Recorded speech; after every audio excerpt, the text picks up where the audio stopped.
Greetings! It is I, Tantus Naravan Dracovin, Lord and Emperor of the Dracovin Empire, and welcome! It is time for Werewolf the Apocalypse in the World of Darkness.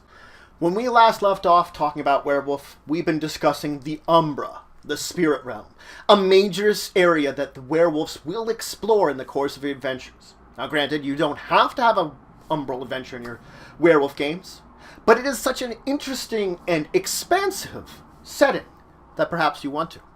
So we finished talking about the near Umbra last time. Let's move on, though. The membrane.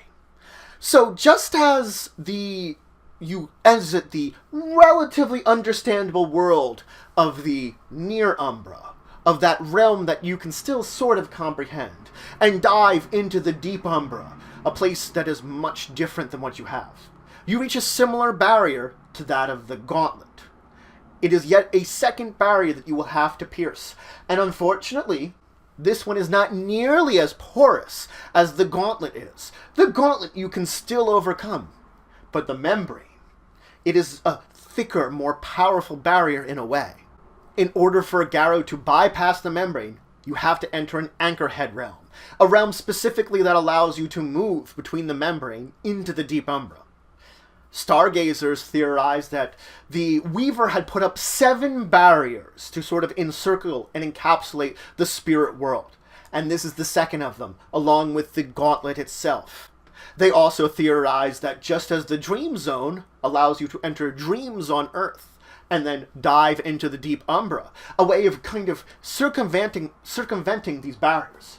Perhaps through the Dream Zone, you can actually penetrate all of these levels, all 7 of them, and enter even the greatest depths of umbral existence as they may be. Whether or not this can be done, well, few actually speak of it. Now, the deep Umbra, that is a place where little of Gaia remains, little of the world you understand.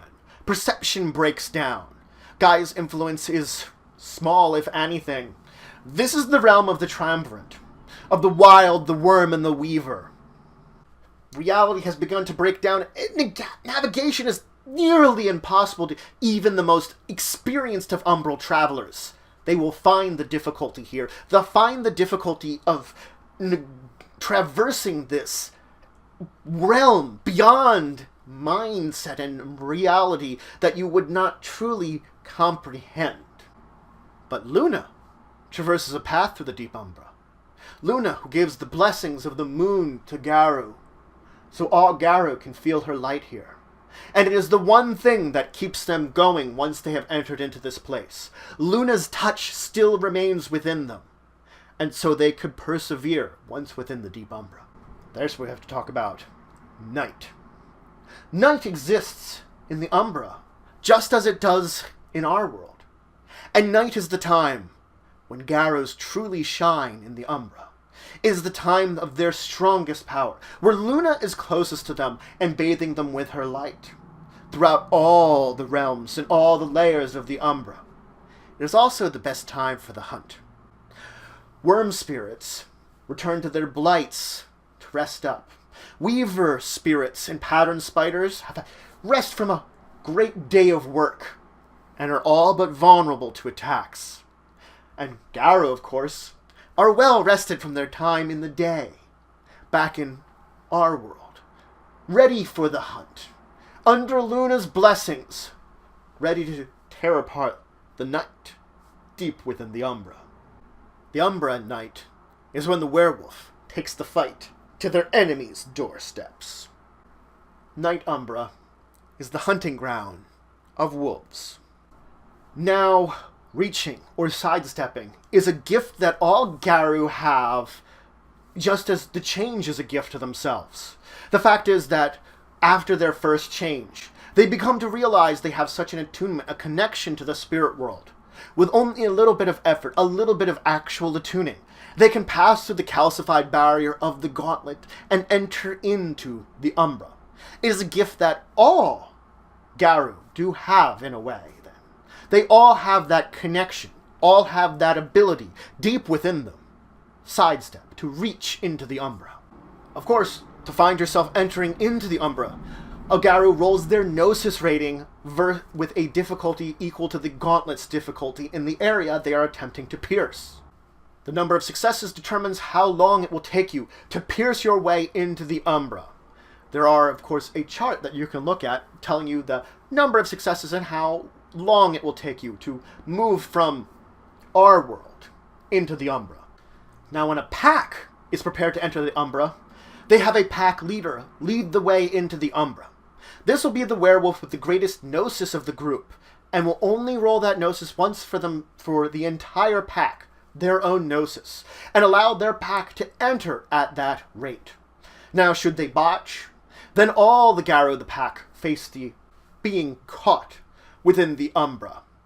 But if not, they all arrive at the same time. The fact is, if another Garou would want to travel with them into the Umbra, someone that is not a member of the pack, they would have to go on their own. And this means they could arrive at a completely different time in the Umbra location they are attempting to. This could mean great dangers for those that enter on their own. But unfortunately, packs cannot bring other Garou with them. They cannot bring you with you. You have to travel on your own if you are attempting to work with this pack and go to the Umbra together. You must face that risk. Now, there is a gift which will allow non-Garou to be brought along with a Garou to the Umbra. The Grasp of the Beyond allows you to take someone. Why you would take them is completely up to the Garou, but perhaps they need to, and they will grasp and bring with them. To enter, you only mean to stare at a reflective substance, whether a pool of water, a mirror, something of the such that they can focus on and see beyond it into the other side of the mirror, so to say. Now, there is a gift that allows one to not need a mirror. They merely just have to walk into a wall. And this gift is what is required of a blind Garou. A Garou that has lost their sight could still enter into the spirit realm. By merely using this gift, they could pass beyond the veil without having to see the veil itself in a way. Now we have to talk about the conditions that happen when you botch. Caught. Caught means that you are trapped in the Weaver's webs as you try to move through the gauntlet. You've become encased in them and unable to move. You need another Garou's assistance in order to escape. And the fact is that you are now in a state of both half spiritual and half physical in this location, in this area, in between the physical realm and the umbral realm, which you are caught. While in this state, you are racked by twisted spirit visions which haunt you. And this is more, though, than just being dishonorable, being trapped here. It is dangerous. Now, while you no longer seemingly have a physical form to be attacked on the physical side of reality itself, there are dark spirits that wander this barrier looking for trapped individuals. Of course, to do with what they please. After an hour of being caught, though, a Garou may attempt to once again pierce the veil. Now, at this point in time, they get their second attempt. They get to try again. If they succeed, they move into the Umbra. But if they fail, they are trapped here forever, unless they can get assistance from another. You can no longer leave this caught place on your own after that one attempt. You must be found, and you must be pulled out by another, or you will be there forever, trapped between the physical and the spiritual. But that's it for today. So, we finished up our discussion of the Umbra in a way by talking about the membrane, the barrier between the near Umbra and the deep Umbra, much like the gauntlet, and the deep Umbra. Of course, we talked about the best time for Garou to travel to the Umbra, night. And we did talk about the actual action of a Garou being able to step sideways, to reach into the Umbra and travel there. And that all Garou can. In the next episode, we're going to finish up talking about umbral travel with the other ways that you can travel into the Umbra and see from the Umbra into our world or back. And then we will hopefully start to move on to talking about spirits, the main denizens of the Umbra, those that you may encounter on your travels. But I hope you're having a great day. If you have any great tabletop stories you'd want to share with me, please just leave them in the comments below, especially role-playing, World of Darkness, and Werewolf the Apocalypse games. I would love to hear some of those. Any kind of stories you have, comments. Regardless, until the next time, I bid you farewell.